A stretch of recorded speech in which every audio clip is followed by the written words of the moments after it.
صلی اللہ علیہ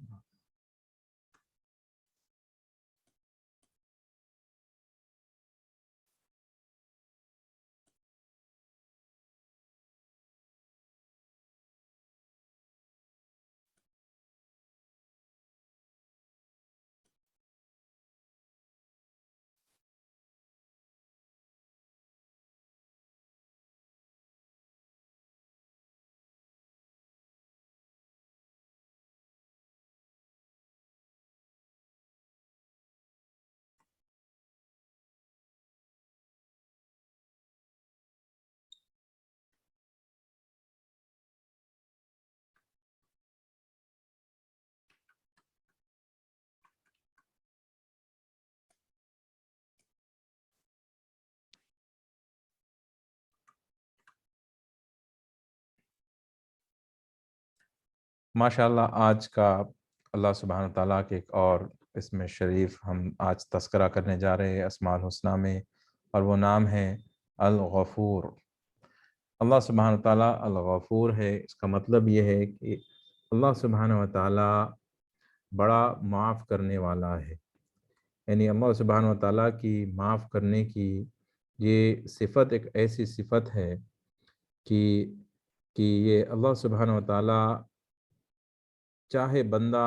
کتنا بھی بڑا گناہ کیوں نہ کرے اور کتنے بھی زیادہ گناہ کیوں نہ کرے، اللہ سبحانہ وتعالیٰ اس بندے کے تمام گناہوں کو بندے کے توبہ کرنے پر معاف کر دیتا ہے۔ اب یہ اللہ سبحانہ وتعالیٰ کی صفت ہے، معاف کر دینا اس کی صفت ہے، اور اس میں جو ہے اللہ سبحانہ وتعالیٰ نے جب انسان کو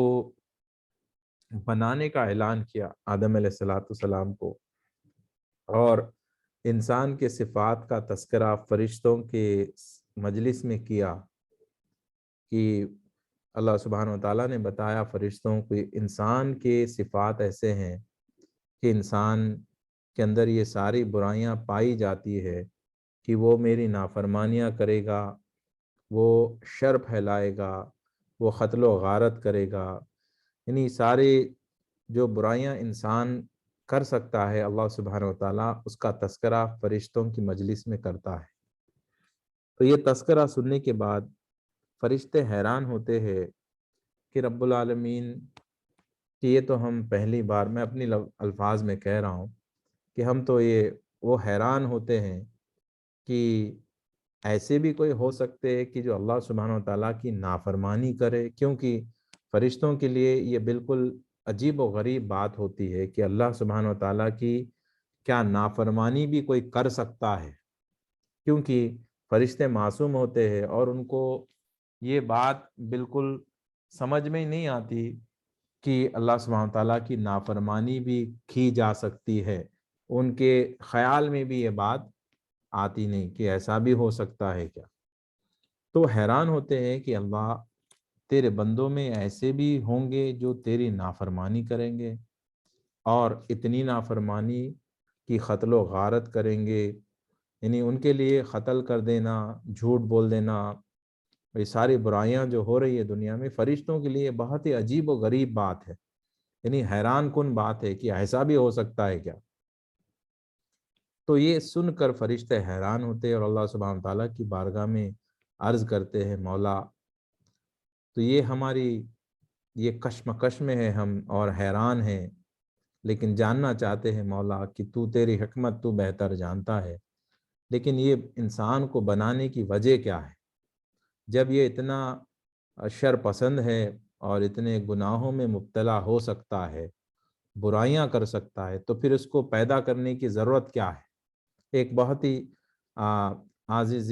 عاجزانہ انداز میں یہ اللہ سبحانہ تعالیٰ کی بارگاہ میں معروضہ پیش کرتے ہیں اور طلب کرتے ہیں مولا اس کا جواب عنایت فرما دے کہ آخر یہ تو بنا رہا کیوں بناتا ہے انسان کو جب یہ اتنا برا ہی ہونے والا ہے۔ تو اللہ سبحانہ وتعالیٰ فرماتا ہے کہ میرے فرشتوں کہ تم نے تو انسان کے صرف ایک ہی پہلو کو دیکھا ہے کہ وہ گناہ کرتا ہے، برائی کرتا ہے، میں چاہتا ہوں کہ تم اس کے دوسری پہلو کو بھی دیکھو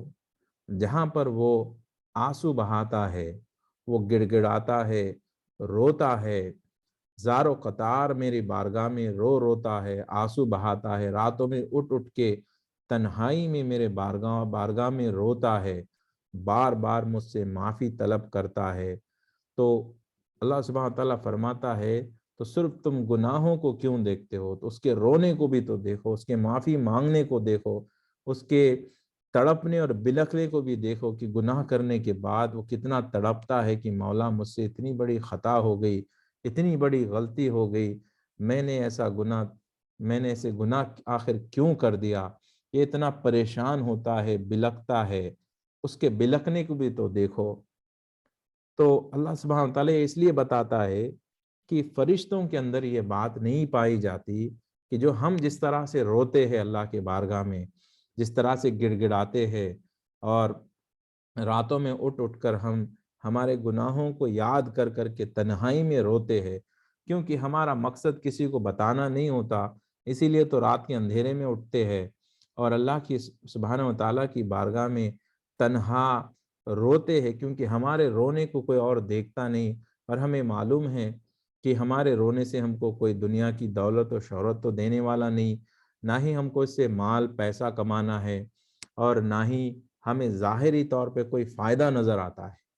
ہمیں کچھ روتے ہی ہمارے سامنے کوئی جنت سے میوے نہیں آ جاتے ہیں، روتے ہی ہمیں کوئی ایسا تو نہیں ہوتا کہ کوئی فرشتہ آتا ہے اور ہماری مدد کر دیتا ہے۔ ہم جانتے ہیں کہ ہمیں فوراً جو ہے کوئی ایسی کوئی چیز تو نہیں ملتی، لیکن ہم اللہ سبحانہ و تعالیٰ کی بارگاہ میں اس لیے روتے ہیں کہ ہمیں افسوس ہوتا ہے کہ ہم نے اللہ سبحانہ و تعالیٰ کی نافرمانی آخر کیوں کی، ہمیں نہیں کرنا چاہیے تھا یہ گناہ، آخر ہم سے یہ گناہ ہو کیوں گیا۔ تو اللہ سبحانہ و تعالیٰ دراصل یہ ادا کو پسند کرتا ہے کہ وہ چاہتا ہے کہ اس کی بارگاہ میں بندے روئے، گڑ گڑائے۔ یہ اللہ سبحانہ تعالیٰ کو یہ ادا بہت پسند ہے، اسی لیے اللہ سبحانہ تعالیٰ نے ہمارے اندر گناہ کرنے کی صفت ڈالی ہے۔ تو یہ حکمت ہے رب العالمین کی کہ بندے کو وہ لاکھ اچھا بندہ ہو، آپ بچپن سے اپنے بچے کو ایسے ماحول میں پالے کہ وہ مفتیوں کے ساتھ، علماء کے ساتھ رہے، اور اس کو آپ برائی سے پوری طرح دور رکھ دے۔ کوشش کر کے دیکھ لیجئے کہ آپ کے بچے سے کوئی گناہ نہ ہو، لیکن آپ لاکھ کوشش کرنے کے بعد بھی ایسا ہو جاتا ہے کہ آپ کے بچے سے گناہ ہو جائے گا، جب وہ جوان ہوگا اس سے گناہ ہو جائے گا۔ یہ امپاسبل ہے، یہ ناممکن ہے کہ کوئی انسان ہو اور وہ یہ کہے کہ میں ہرگز گناہ نہیں کروں گا۔ گناہ بائی ڈیفالٹ ہمارے اندر انٹیگریٹڈ ہے، یہ چیز ایسی ہے وہ ہو کے رہے گی۔ آپ لاکھ اچھے تعلیمات لے لو، آپ کچھ بھی کر لو، صرف گناہ اگر کسی سے نہیں ہو سکتا ہے تو وہ انبیاء سے نہیں ہو سکتا ہے۔ اور اس کے بعد جب بندہ ایک مقام پر پہنچتا ہے، جیسے کہ نفس مطمئنہ کا مقام جو اسے ملتا ہے، وہ مقام پہ جانے کے بعد بندہ گناہ تو اس سے ہوتے ہیں، لیکن وہ شریعت کے نگاہ میں دراصل وہ گناہ نہیں ہوتے، لیکن ان سے لغزشیں ہو جاتی ہیں۔ لیکن ایسا نہیں کہ پیدا ہوتے ہی جو ہے تقریباً بندے جو ہے نفس مطمئنہ ہو، وہ ایک مقام بندہ جو ہے ایک زندگی گزارنے کے بعد وہ مقام اسے ملتا ہے، تو اس دوران اس سے غلطیاں تو ہو ہی جاتی، تو صرف انبیاء ہوتے ہیں جو معصوم ہوتے ہیں، جن سے کوئی گناہ نہیں ہوتا۔ باقیہ سب جتنے بھی ہے سب سے گناہ ہوتا ہی ہے۔ جب گناہ ہوتا ہے، گناہ کیوں ہوتا ہے؟ گناہ اس لیے ہو جاتا ہے کہ یہ صفت ہمارے اندر ہے، لیکن اللہ سبحانہ تعالیٰ نے ہمارے اندر یہ صفت اس لیے نہیں ڈالی کہ ہم گناہ کریں اور گناہ کرتے چلے جائیں۔ صفت اس لیے ڈالی ہے کہ ہم سے گناہ ہو، اس کے بعد ہم اس کے بارگاہ میں روتے رہے، گڑ گڑاتے رہے، اور وہ معاف کرے، کیونکہ وہ یہ بھی کہتا ہے فرشتوں سے کہ فرشتوں میں غفار ہوں اور میں غفور ہوں، تو اگر میرے بندوں میں کوئی گناہ کرنے والا ہو ہی نہ، کوئی موجود ہی نہ ہو تو پھر میں میری صفت کیسے ظاہر کروں؟ میں معاف کس کو کروں؟ میں معاف کس کو کروں؟ میں بتانا چاہتا ہوں کہ میں کتنا بڑا غفور ہوں۔ تو اللہ سبحانہ تعالیٰ یہ چاہتا ہے کہ وہ بتانا چاہتا ہے کہ وہ کیسے گناہوں کو معاف کر سکتا ہے، کتنے خطرناک گناہوں کو بھی وہ معاف کر سکتا ہے، بڑے سے بڑے گناہوں کو بھی معاف کر سکتا ہے۔ وہ اپنی صفت کو ظاہر کیسے کرے؟ جب بندہ گناہ ہی نہ کرے تو صفت ظاہر کیسے ہوگی؟ معاف کس کو کرے گا؟ کیونکہ فرشتے گناہ نہیں کرتے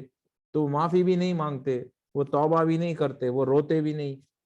تو پھر اللہ سبحانہ تعالیٰ یہ چاہتا ہے کہ اس کی صفت ظاہر ہو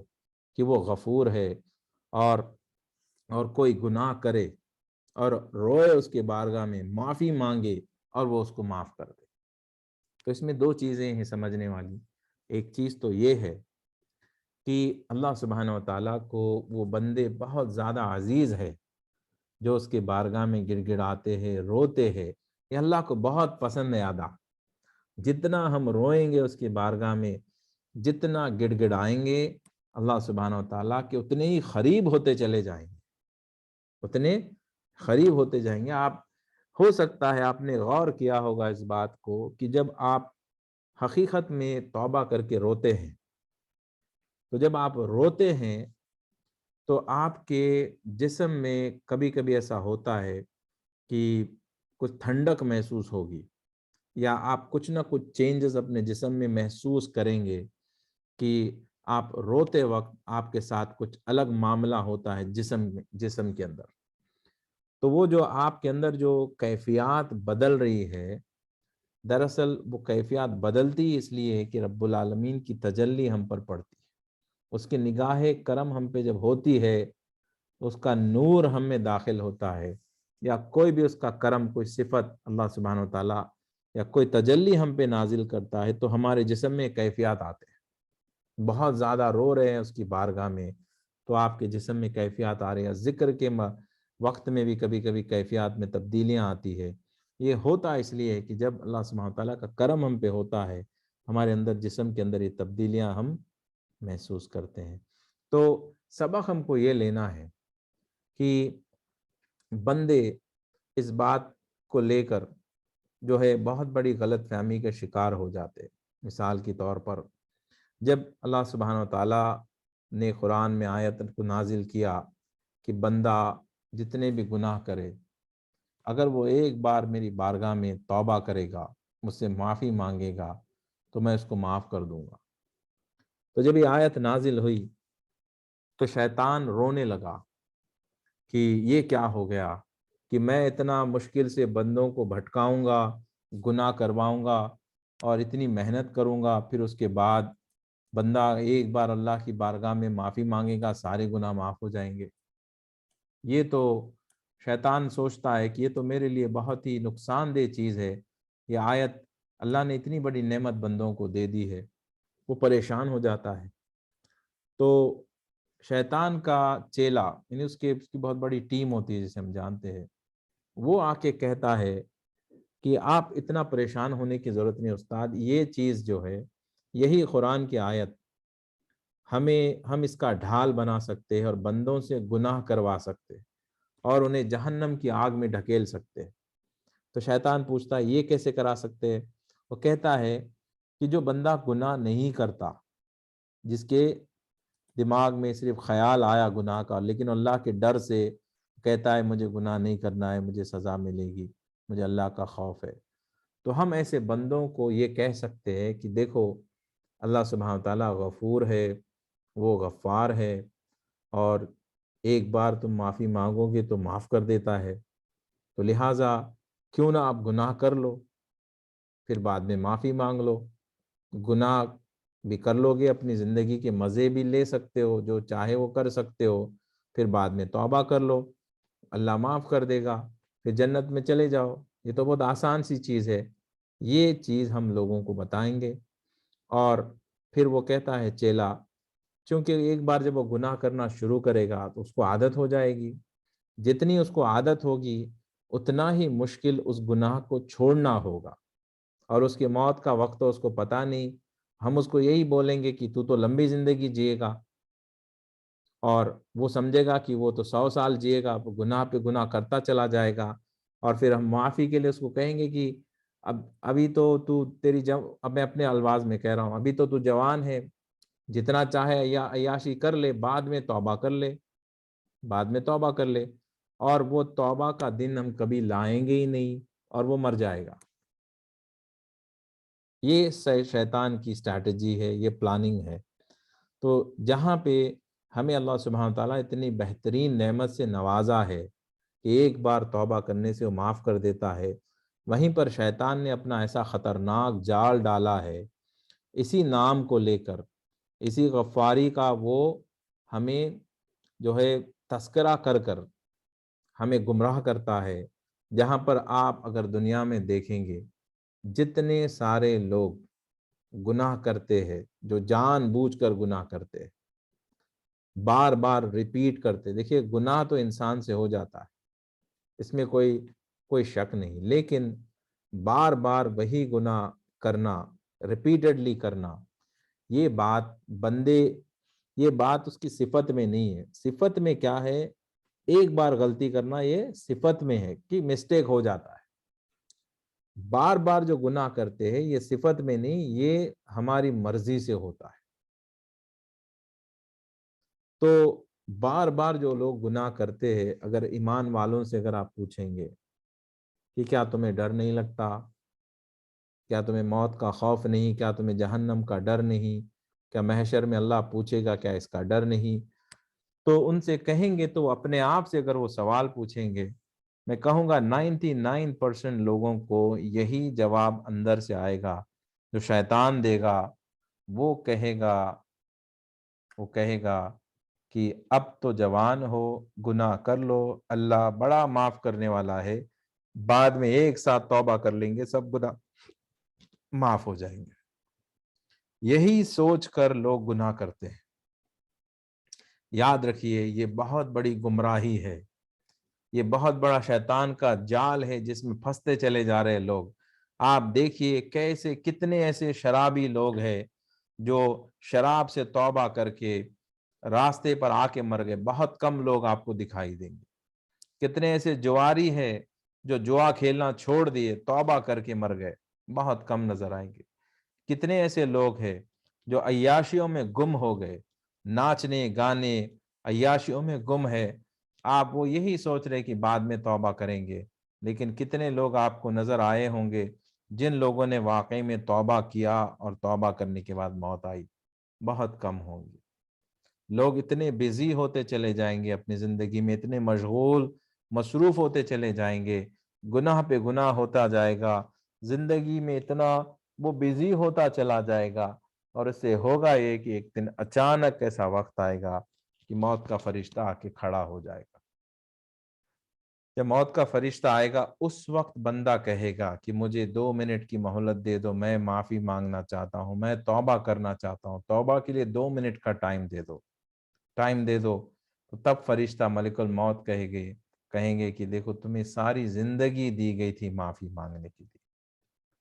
ساری زندگی پڑی تھی تمہارے سامنے اللہ سبحانہ وتعالیٰ کی بارگاہ میں معافی مانگنے کے لیے، توبہ کرنے کے لیے۔ تم تو عیاشی کرتے رہے، تم تو گناہ پہ گناہ کرتے رہے، تم تو یہ سمجھے کہ تمہاری بہت لمبی زندگی ہے، اب تمہارا وقت ختم ہو گیا۔ جیسے ملک الموت آ جاتے ہیں، وہیں پر ہمارا ٹائم ختم ہو جاتا ہے، توبہ کے دروازے بند ہو جاتے ہیں۔ اب وہ مرنے کے بعد وہ اپنے قبر میں جائے، لاکھ توبہ کرتے رہے، اللہ کی بارگاہ میں گڑ گڑاتے رہے، روتے رہے، پلاتے رہے، اس سے کچھ نہیں ہونے والا ہے، اس کی کوئی نہیں سننے والا ہے۔ اللہ سبحانہ وتعالیٰ غفور ہے یقیناً، لیکن وہ غفور کی صفت جب تک ہم زندہ ہے تب تک وہ ظاہر کرے گا۔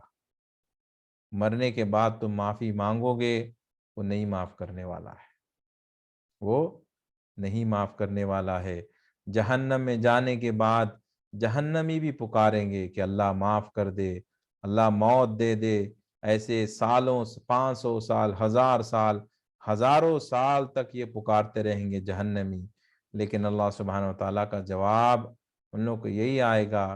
یہی تمہاری تقدیر ہے، تم لوگوں نے اس کو چنا ہے، یہ تمہارا فیصلہ ہے جہنم میں جانے کا، اب میں تمہیں نہیں معاف کرنے والا۔ تو ایک بار وہ جہنم میں چلے جائیں گے، وہ معافی مانگتے رہیں گے، لیکن اللہ سبحانہ و تعالیٰ وہ ان لوگوں کو نہیں معاف کرے گا۔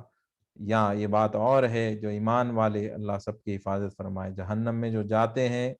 گناہوں کی ساری سزا پانے کے بعد انہیں جنت میں ڈالا جاتا ہے، لیکن اللہ سبحانہ تعالیٰ جیسے عدل کرتا ہے، گناہ کی سزا وہ بندہ پا کے رہے گا۔ دیکھیے، اس لیے ہمیں غنیمت جاننا ہے کہ ہم زندہ ہے، ہماری بھی موت نہیں آئی ہے،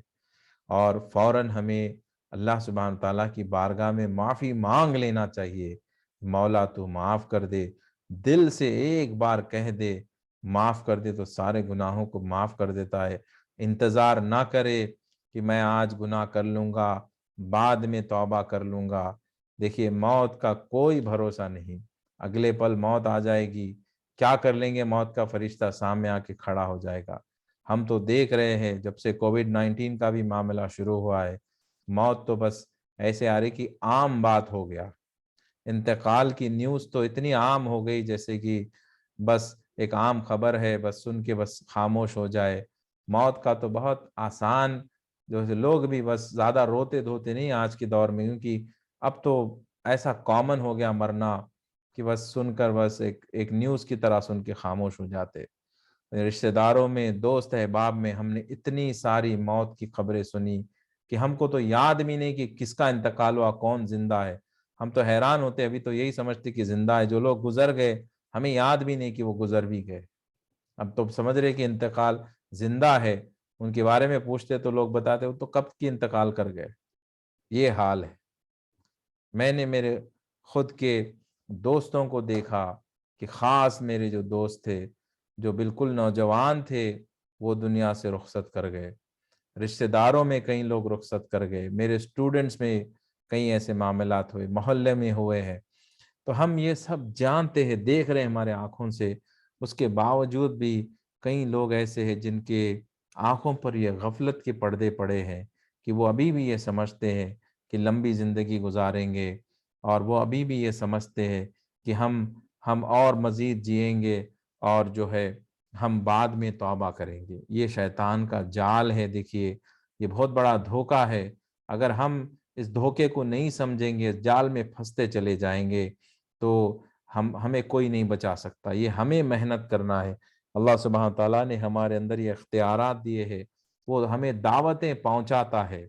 وہ ہمیں کسی کے ذریعے سے وہ خود کہتا ہے، دیکھو میں چاہتا ہوں کہ تم معافی مانگو،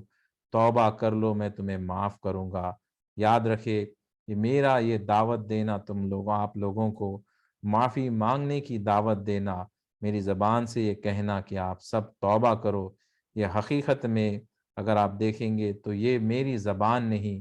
یقیناً اللہ سبحانہ وتعالیٰ ہی مجھ سے کہتا ہے کہ میں آپ تک یہ بات پہنچاؤں، اور خود بھی میں اس بات کو سمجھوں کہ ہمیں اس وقت توبہ کرنا چاہیے۔ یہ خوش نصیب وہ لوگ ہوتے ہیں جن کو اللہ سبحانہ وتعالیٰ کی طرف سے ایسے پیغام پہنچتے ہیں کہ اللہ چاہتا ہے کہ وہ معافی مانگے، وہ چاہتا ہے کہ وہ توبہ کرے اور سارے گناہوں کو اللہ معاف کر دے۔ یہ بات کو ہمیں سمجھنا ہے، یہ ریالٹی ہے، یہ حقیقت ہے۔ میری کیا ذات، میری کیا اوقات کہ میں کسی کو اپنی مرضی سے توبہ کرنے کے لیے کہوں۔ یہ اللہ ہی مجھ سے کہتا ہے، اور میں آپ سے کہتا ہوں۔ یاد رکھیں، میں اپنی مرضی سے کچھ نہیں کہتا، یہ ساری چیزیں اللہ ہی مجھے بتاتا ہے اور میں آپ تک پہنچاتا ہوں۔ اور یقیناً ہمارے دل و دماغ میں جو اچھی باتیں آتی ہیں، جو نیک باتیں آتی ہے، وہ اللہ سبحانہ و تعالیٰ کی طرف سے ہی آتی ہے۔ دنیا میں ایسا کوئی نہیں جس کو نیک باتیں کہیں اور سے آتی ہو۔ بتائے، نیکی اللہ کے سوا کوئی اور ہے جو آپ کے دل میں ڈال سکتا ہے؟ شیطان تو برائی کا عمل ہی ڈالتا ہے۔ توبہ کرنا، معافی مانگنا، اللہ سے محبت کرنا، اس کی یادوں میں رونا، اللہ کے حبیب صلی اللہ علیہ وسلم سے محبت کرنا، یہ باتیں آپ کو کیا لگتا ہے میں بولتا ہوں؟ بالکل نہیں، یہ باتیں میں نہیں بولتا، یہ اللہ سبحانہ و تعالیٰ ہی بولتا ہے۔ حقیقت سمجھیے، یہ میری قوت نہیں، یہ قوت اللہ کی ہے۔ یہ بولنے کی طاقت میری نہیں، اللہ کی طاقت ہے۔ آپ مجھے ہٹا دیجئے، میری آواز کو ہٹا دیجئے، پیغام کو سمجھے کہ پیغام اللہ کا ہے۔ اللہ سبحانہ و تعالیٰ آپ کو یہ پیغام دیتا ہے کہ آپ اس کی بارگاہ میں معافی مانگو، آپ اس کی بارگاہ میں گڑ گڑاؤ۔ وہ پسند کرتا ہے، وہ دیکھنا چاہتا ہے کہ آپ کتنا روتے ہو اس کی بارگاہ میں، وہ دیکھنا چاہتا ہے آپ کتنے تڑپتے بلکتے ہو اپنی غلطیوں کو یاد کر کر کے، آپ کتنی محنت کرتے ہو راتوں میں اٹھنے کی، کتنی آپ اپنے جانوں پر ظلم کرتے ہو اس کو راضی کرنے کی، آپ کے اندر کتنا جستجو ہے، کتنا جذبہ ہے اس کو راضی کرنے کی، اس سے آپ کو کتنی محبت ہے، آپ اللہ سبحانہ وتعالیٰ سے کتنی محبت کرتے ہو، یہ وہ چاہتا ہے کہ آپ ثابت کر کے بتاؤ۔ آپ کیسے ثابت کریں گے؟ اپنی زندگی کے مشکلات میں آپ کو صبر کرنا ہے، ہر گھڑی، ہر تکلیف کے گھڑی میں آپ خوش ہو کے بتاؤ کہ مولا تو نے پیغام دیا ہے، ایوب علیہ السلام کا پیغام تو نے قصہ سنایا ہے قرآن پاک میں، تو نے بتایا کہ تیرے بندے کس طرح سے تیری محبت میں مولا ہر تکلیف کو خوشی سے سہ گئے، ہر مشکل گھڑی میں تیری عبادت کرتے رہ گئے، ہر حال میں اپنا سب کچھ لٹا دیے لیکن تیرے ذکر کو نہیں چھوڑا۔ مولا میں بھی تجھے بتانا چاہتا ہوں کہ دیکھ مالک، میری زندگی میں یہ ساری مشکلات ہے، یہ سارے پریشانیاں ہیں، یہ ساری مصیبتیں ہیں مولا، لیکن میں ہر مشکل گھڑی میں تیری عبادت کرنے تیار ہوں، ہر تکلیف میں مولا میں مسکرانے کے لیے تیار ہوں، کہ میں تجھے بتانا چاہتا ہوں کہ تجھ سے بڑی کوئی اور چیز نہیں۔ اگر تیری مرضی ہے کہ میں تکلیف میں زندگی گزاروں تو میں خوشی سے گزاروں گا، اگر تیری مرضی ہے کہ میری زندگی ان مشکلات کے گھڑیوں سے گزرے گی مولا میں خوشی سے کانٹوں پہ چلنے تیار ہوں، اگر تیری مرضی ہے کہ میری زندگی میں کانٹوں پہ چلوں مولا میں خوشی سے اپنے سارے جسم کا خون بہانے تیار ہوں، ہر کانٹے پہ میں ہر قدم تیرا نام لے کے رکھنے کے لیے تیار ہوں مولا، مجھے برداشت ہے ہر تکلیف، میں کانچ کے ٹکڑوں پہ مولا، میں تلوار کی تیز دھاروں پر مولا ہر قدم پہ کٹنے کے لیے تیار ہوں۔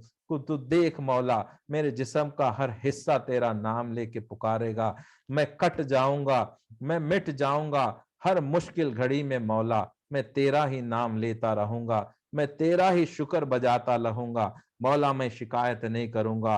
مولا، میں ناشکری نہیں کروں گا، میں ہر گھڑی میں تیرا شکر ادا کرتا رہوں گا مولا، تو مجھے رزق دے گا تو بھی شکر ادا کروں گا، نہیں دے گا تب بھی شکر ادا کروں گا مولا، تو مجھے صحت دے گا تو شکر ادا کروں گا، نہیں دے گا بیماری دے گا، ہر بیماری میں بھی تجھے یاد کروں گا، ہر بیماری میں بھی تیرا ذکر کروں گا مولا، تجھے اولاد مجھے دیا تو شکر ادا کروں گا، اولاد نہیں دیتا تب بھی شکر ادا کرتا مولا، مالک و مولا تو نے میری زندگی میں ساری نعمتیں عطا فرمائی، تو نے مجھے خوبصورت زندگی دی، اگر مولا نہیں دیتا تب بھی میں شکر ادا کرتا مولا، یہ ساری نعمتیں دے رہا ہے مولا تیرا میں شکر ادا کرتا، نہ دیتا تب بھی شکر ادا کرتا، زندگی کے ہر لمحے میں ہر مشکل گھڑی میں وہی خوشی وہی مسرت کے ساتھ تیری عبادت کرتا رہوں گا، جیسا میں خوشی کے موقع پر جیسے عبادت کروں گا ویسے غم کے موقع پر بھی کروں گا، تو مجھے ذکر میں سکون دے گا وہی ذکر کروں گا، اگر تو میرے زندگی میں قبض کی کیفیت لائے گا، سارے مزے اٹھا دے گا، ذکر کے ساری لذتوں کو ختم کر دے گا، تیری ذات کی قسم مولا میں اور زیادہ ذکر کروں گا، کیونکہ میرا ذکر لذتوں کے لیے نہیں، میرا ذکر مزے کے لیے نہیں مولا، ذکر میں مزہ نہیں آئے گا تب بھی میں ذکر کروں گا، لذت آئے گی تب بھی ذکر کروں گا، مالک و مولا راتوں میں تکلیفیں ہوں گی، نیند کی قربانیاں ہوں گی، سردیاں ہوں گی، ٹھنڈا پانی ہوگا، تیری ذات کی قسم مولا ہر ٹھنڈے پانی کو برداشت کر لیں گے، ہر سردیوں کو برداشت کر لیں گے، ہم انتظار کریں گے مولا، اگر تیرے نام کو سننا ہو اور سیشن کے شروع ہونے میں اگر دیر ہو جائے، ساری رات بھی انتظار کرنا پڑ جائے، ہم انتظار کریں گے مولا، لیکن تیرا تذکرہ تھوڑی دیر کا تذکرہ سننے کے لیے ہم گھنٹوں انتظار کریں گے، ہم رات رات بھر انتظار کر دیں گے، لیکن مولا ہم تیرا چرچا کرتے رہیں گے، ہم تیرا چرتا سنتے رہیں گے، یہ ہماری زندگی ہے مولا۔ بس اپنی زندگی کو ایسے بنا لو کہ رب العالمین کی طرف سے پیغام ہے آپ سب کے لیے۔ اب جتنے لوگوں نے سنا ہے، جو باتیں آپ کو سمجھ میں آ رہی ہے، آپ کان کھول کے سن لیجئے، یہ پیغام میری طرف سے نہیں، یہ پیغام اللہ سبحانہ و تعالیٰ کی طرف سے ہے۔ سمجھ لیجئے کہ اللہ نے آپ کو یہ پیغام میرے ذریعے سے بھیجا ہے۔ جو جو میں نے کہا ہے ایک ایک لفظ لکھ کے رکھ لیجئے، اللہ چاہتا ہے کہ آپ ایسے بن جاؤ، اسی لیے آپ کو یہ سناتا ہے۔ اللہ یہ باتیں سب کو نہیں سناتا، کیونکہ اس کی مرضی ہوتی ہے، اس کی حکمت ہوتی ہے، جس کو وہ پسند کرتا ہے، جس سے جو وہ چاہتا ہے وہی باتیں ان تک پہنچاتا ہے۔ آپ جتنے لوگ میری بات سن رہے ہیں، یہ سب کے لیے یہ پیغام ہے۔ آپ خوش نصیب ہے کہ آپ سب کو یہ پیغام مل رہا ہے۔ بس آپ دونوں ہاتھوں سے ان باتوں کو تھام لیجئے، آپ ایک ارادہ کر لیجئے، پختہ ارادہ کر لیجئے کہ آپ ایسی توبہ کریں گے کہ اب کوئی گناہ ریپیٹ نہیں کریں گے۔ غلطیاں جانے انجانے میں ہوتی ہے، لیکن ہم گناہوں کو دہرائیں گے نہیں، ایک بار توبہ کریں گے، اب بار بار ہم وہ گناہ پھر سے نہیں کریں گے۔ ہم اللہ سبحانہ تعالیٰ کو ہر گھڑی، ہر مشکل گھڑی میں بھی شکر ادا کرتے رہیں گے اور معافی مانگتے رہیں گے۔ بس یہ ارادہ کرتے رہے، اور یاد رکھیے گناہوں سے جب ہم توبہ کرتے ہیں تو اس نیت سے نہ کرے کہ بس جو ہے گناہ معاف ہو جائیں گے اور میں جنت میں چلا جاؤں گا۔ گناہ سے توبہ اس لیے کرے، اس لیے معافی مانگے کہ ہم نے اسلام کو کتنا بڑا نقصان پہنچایا ہے، ہم نے کتنا بڑا اسلام کو، نبی کریم صلی اللہ علیہ وسلم نے اتنی محنتیں جو کی ہے، ہم نے ان محنتوں پہ پانی پھیرا ہے۔ دیکھیے اگر ہمارا کوئی نقصان ہو جاتا ہے تو کیا وہ نقصان پہ ہم افسوس نہیں کرتے؟ کوئی چیز گم جاتی ہے تو کیا آپ سوری کہہ کے بھول جاتے ہیں؟ اگر آپ کا سب سے قیمتی چیز اگر آپ کے پاس سے گم ہو جائے، آپ کے گھر کے ہیرے جواہرات، آپ کی کمائی ہوئی ساری پونجی اگر آپ سے گم ہو جائے، اور آپ کیا سوری کہہ کے بھول جائیں گے؟ کیا آپ کو دلی تکلیف نہیں ہوں گی؟ کیا آپ کا سینہ چھنی نہیں ہو جائے گا کہ اتنی قیمتی چیز میرے ہاتھ سے کھو گئی ہے، میں نے اتنا قیمتی نقصان کر دیا ہے؟ کیا آپ کو اس چیز کی تکلیف نہیں ہوگی؟ تکلیف ہوگی، کیونکہ آپ نے نقصان کیا ہے۔ تو دیکھیے معافی مانگنا اور ہے، دل سے تکلیف ہونا اور ہے۔ ایک بار بھی اگر آپ نے اپنی زندگی میں کسی کے سامنے جھوٹ بولا ہے، وہ جھوٹ سے آپ نے پیغام دیا ہے، یہ پیغام آپ نے دیا ہے کہ مسلمان جھوٹ بول سکتا ہے، مسلمان جھوٹا ہو سکتا ہے، آپ نے یہ پیغام لوگوں کو دے دیا ہے، جس کے وجہ سے اسلام بدنام ہوا ہے۔ اسلام جھوٹا مذہب نہیں ہے، مسلمان کبھی جھوٹا نہیں ہو سکتا۔ یہ آقا دو جہاں صلی اللہ علیہ وسلم کا فرمان ہے، وہ سچائی کا پیغام دیتے گئے، اور ہم نے لوگوں کے سامنے جھوٹ بول کر جھوٹے کا پیغام دیا ہے، ہم نے اسلام کو بدنام کیا ہے۔ ہم نے جہاں جہاں غیبت کی ہے، ہم نے لوگوں کو پیغام دیا کہ مسلمان غیبت کر سکتا ہے۔ ہم نے جہاں پہ دھوکہ دیا، وہاں پہ ہم نے یہ پیغام دیا، ہم نے اسلام کو بدنام کیا کہ مسلمان دھوکے باز ہو سکتا ہے۔ جہاں ہم نے چوری کی، امانت میں خیانت کیا، وہاں پہ ہم نے پیغام دیا کہ مذہب اسلام میں ایسا کام ہو سکتا ہے۔ یہ سارے کام ہم نے کیا اور اسلام کو ہم نے بدنام کیا ہے۔ ایک خوبصورت محل کو ہم نے داغ لگائے ہیں، ہمیں اس داغوں کا افسوس ہونا چاہیے۔ معافی تو مل جائے گی، اللہ غفور ہے، معاف کر دے گا، جنت بھی مل جائے گی، لیکن جو داغ ہم نے خوبصورت اسلام کے خوبصورت باغ میں جو داغ لگائے ہیں، وہ داغ کا کیا کریں گے؟ وہ داغ تو رہیں گے، اس کو کیسے مٹائیں گے؟ اگر آپ کے گھر میں خوبصورت دیوار آپ نے بنائی، آپ کے مکان میں اگر آپ نے خوبصورت وائٹ کلر کا پینٹ کروایا ہے، اگر اس پہ کالا دھبا آپ نے لگایا ہے، آپ کے بچے نے لگایا ہے، تو بچہ اگر سوری کہے گا آپ معاف تو کر دیں گے، لیکن وہ دھبا تو رہے گا۔ آپ کو کیا افسوس نہیں ہوگا؟ کتنی خوبصورت ہم نے پینٹ کروائی تھی محنت سے، اس پہ کالا دھبا گندا لگتا ہے، کیا آپ کو اس بات کا افسوس نہیں ہوگا؟ آپ کو یقیناً افسوس ہوگا۔ اسی طرح سے آپ اللہ کی بارگاہ میں معافی تو ضرور مانگیں گے، اللہ ضرور معاف کرے گا انشاءاللہ، لیکن کیا آپ کو اس بات کا افسوس نہیں ہوگا کہ آپ نے اسلام کو بدنام کیا ہے، آپ کی وجہ سے کہیں نہ کہیں ایسا ضرور ہوا ہے کہ اسلام بدنام ہوا ہے۔ ہمارا کام تو یہ تھا کہ ہم اسلام کو اور روشن کرتے،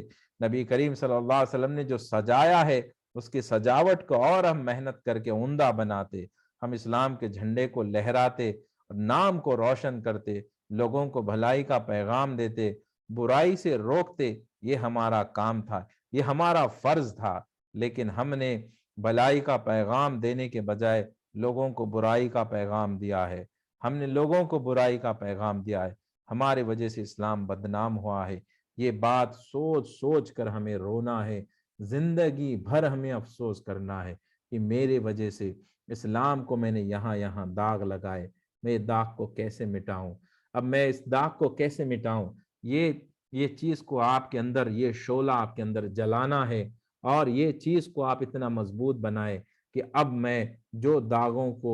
میں نے لگایا ہے اب میں ہی اپنے ہاتھوں سے مٹاؤں گا۔ میں اب اسلام کا جھنڈا اپنے ہاتھ میں لوں گا۔ میں نے گناہ کیے ہیں، میں نے جھوٹ بولا ہے، ایک گناہ میں نے کیا، اب میں سچ بولوں گا اور لوگوں کو میں سچا بناؤں گا۔ میں ایسی محنت کروں گا کہ میں جھوٹ کو مٹا دوں گا، میں ایسی محنت کروں گا کہ لوگوں کے اندر سے برائیوں کو مٹاتا چلا جاؤں گا، ایسی محنت کروں گا کہ لوگوں کو اندھیروں میں سے میں روشنیوں میں کھینچ کھینچ کے لاؤں گا۔ اب میری زندگی کا یہی مقصد ہے، جو داغ میں نے لگائے ہیں اب میں ان داغوں کو ایسے مٹاؤں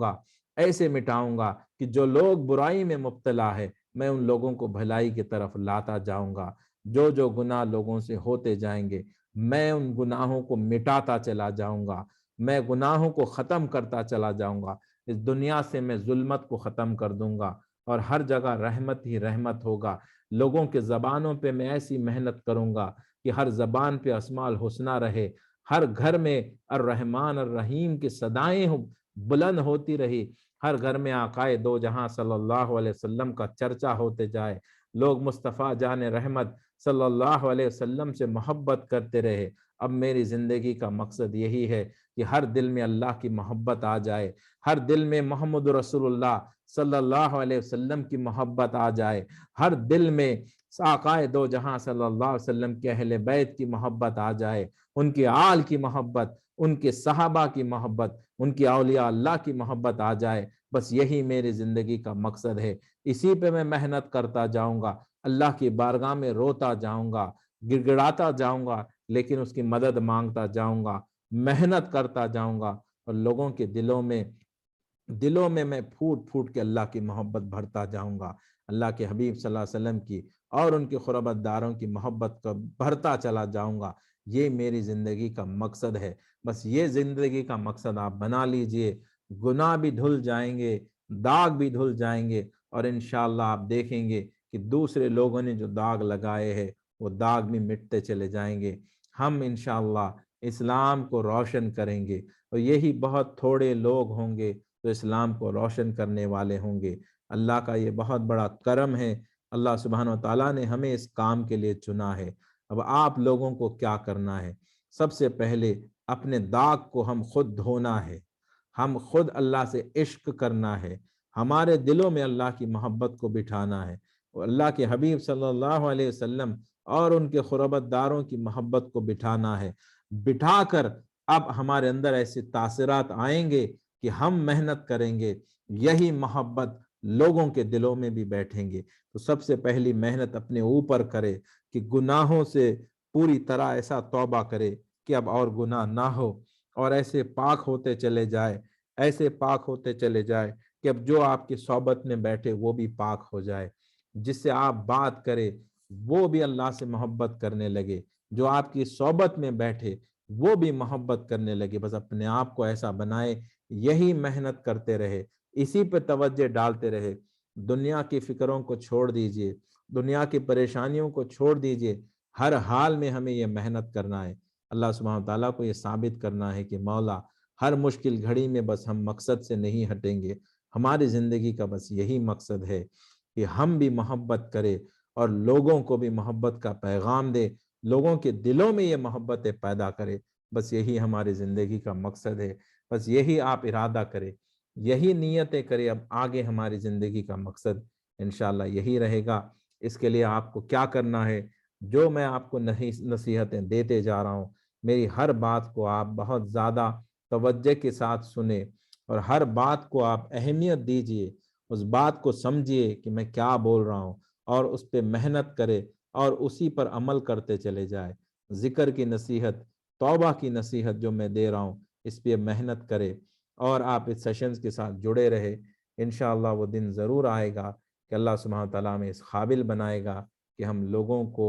برائی سے انشاءاللہ روکیں گے اور بھلائی کا پیغام دیتے جائیں گے۔ لوگوں کے دلوں میں اللہ سبحانہ تعالیٰ، اللہ کے حبیب صلی اللہ علیہ وسلم اور ان کی قربت داروں کی محبت کو داخل کریں گے۔ انشاءاللہ پھر کل صبح کے سیشن میں آپ سے ملاقات ہوگی۔ انگلش کا سیشن رہے گا کل صبح، تو آپ کوشش کریں کہ کل صبح کے سیشن میں آپ جوائن کریں، اور کل شام میں انشاءاللہ پھر اسماء الحسنی کا 9:30 بجے انشاءاللہ سیشن ہوگا، اس میں آپ ضرور جوائن کریں۔ دعا کرتے الحمدللہ رب العالمین، اللہم صلی علی سیدنا محمد وعلی آلہ وازواجہ واہل بیتہ وصحبہ واولیاء امتہ افضل صلواتک وعدد معلوماتک وبارک وسلم۔ اللہم ربنا آتنا فی الدنیا حسنہ وفی الآخرۃ حسنۃ وقنا عذاب النار۔